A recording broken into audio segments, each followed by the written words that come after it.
Perrin and Rowe 4193 Ionian kitchen tap in a bronze finish. So this is the box that it comes in, sizable box.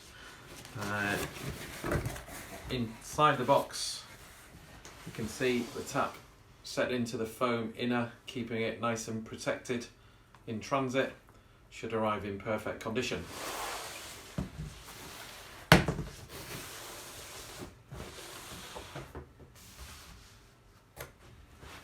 So we'll take the tap out of the box carefully, and as you can see, arrives complete.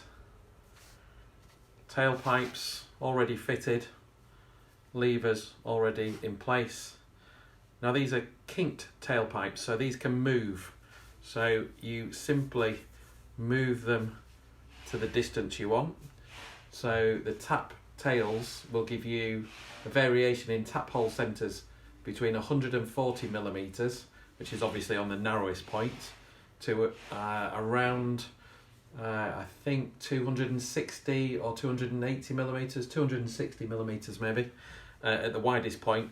And then obviously you can have somewhere in between. So you could mount these at the back, and that will throw the tap forwards like that. You could mount them at the side, so it sits like that. Or indeed, you could mount them in the middle.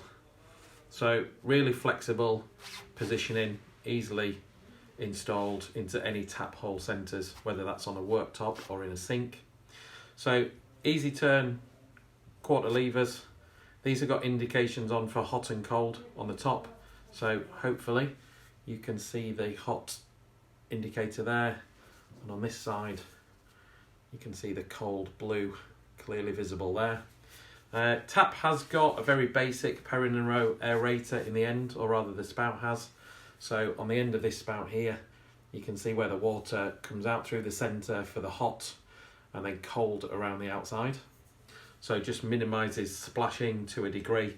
Not the best aerator in the world. The mesh ones are probably a little bit better, but that still does the basic job. This is a bronze finish, so this is an unlacquered finish, made from with a bronze finish to it. Really nice, quite a dark finish, but really nice product. So that basically is the Perrin and Rowe 4193 in a bronze finish from the Ionian range.